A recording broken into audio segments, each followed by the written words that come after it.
Hey everybody, Prepper Nurse One here. This video is going to go up Monday, hopefully afternoon, or 7 o'clock I think on Monday. So we're going to have to see how that one goes. But I want to talk today about, and the wind's blowing crazy. Hello, yes, I see you. Very needy. I'm going to talk today about 7 animals that are actually easy to raise and provide good amount of meat and those type of things. So it's fun. There's a couple that are kind of in the same sort of category, and we'll touch base on that when we get there. The first one is chickens. Chickens are easy to raise. I wouldn't suggest getting meat birds, and we'll touch on that later, and I'll tell you why. Getting chickens, you're going to get the eggs, which is going to be great. They'll lay themselves. You can incubate eggs to get more chickens to keep your flock fresh. Rotate through them if you need to. Eat the ones that you need to eat when you eat them, and those type of things. So chickens are a great thing. They're a great resource to have, and definitely something that I think that we should have. Next one is pigs. Pigs are really pretty easy to raise. They'll eat anything. They stinky, so I wouldn't suggest keeping them close to the house.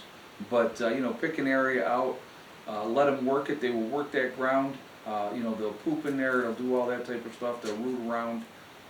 You move their pen periodically, and you could actually take that spot where they were before and turn that into garden area. And they'll really work the soil and everything, and really done really well with that area for you. And obviously we all know the benefits of pig, bacon, ham, pork chops, all those good things that we all like to eat. So the next one is pigeons. And you wouldn't think pigeons would be on the list, but pigeons are a good meat source as well. Again, very easy to raise. You can raise them up. You can also obviously use them for carrier pigeons if you want to. You can do that as well. But if you're raising them for a food source, very, very easy to raise. The next would be rabbits. Rabbits are unbelievably easy to raise. They're a great meat source. Now, they are not a good fat source, but they're a good meat source to complement whatever else you're having in your diet. But one doe will have 4 to 5 litters a year. So with 2 does and 1 buck, you can produce up to about 180 pounds of meat, usable meat per year. It's a lot of meat. And and on top of that, you have the skins. So their skins can be turned into any number of things. It can be clothing, slippers, underwear, you name it, that can be used for it. And again, because they have so many litters and the turnover is so big with them, that you can really utilize that, and it's a great source for a lot of things. The next one is turkeys. Who don't like turkey? I can't think of anybody that I know that doesn't like turkey. Raise them up, get to a point where they're not gaining any more weight, and they're eating all the time. Then it's time to butcher them. And good animal to have. Anybody that's done Thanksgiving knows how delicious turkeys are. Goats. A lot of benefits with goats as well. Again, with goats, 2 does with goats can get you, enough milk to take care of your family for a year. They'll produce enough milk that you'll have that for the year for your family. That's a good thing. That is definitely a good thing. Also, again, if you have more than the 2, you're looking at cheese, you're looking at butter, and all sorts of other things that you can utilize those goats for. Obviously, they can be utilized for meat as well. So a lot of benefits to goats. Now here's one that some people would say yes, some people would say no. Fish. Real good fat, very oily. Once you got their ecosystem set up, and depending on where you are in the country, depending on what kind of fish you're going to raise, but once you got their systems hooked up, easy to raise, easy to harvest, especially if you have them in a contained area, and really good source of fat, as well, and oils. So fish are a really good thing. Last one that I'm going to mention is quail. Quail, the turnaround with quail is really, really quick, a lot faster than with chickens. Now, obviously they're not as big as chickens, they're not going to be as meaty as chickens, but they eat a whole lot less than chickens do.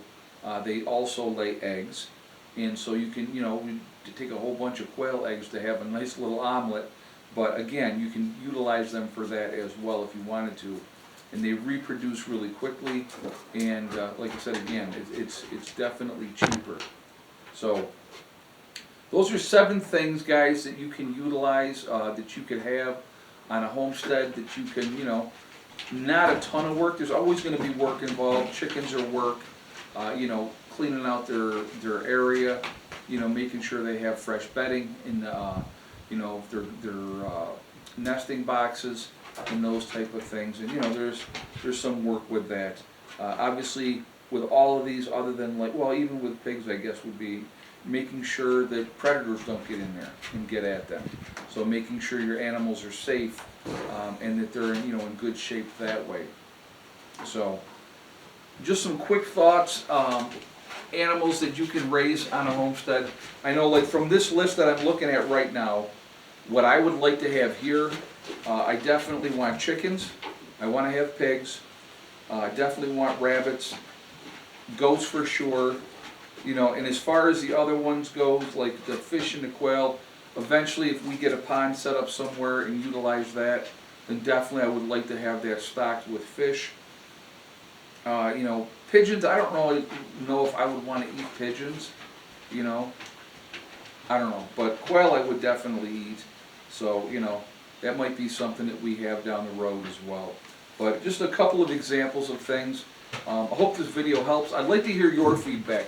Are there other animals, that are relatively easy to raise? And this is what we're talking about. Animals that are not going to require a tremendous amount of attention.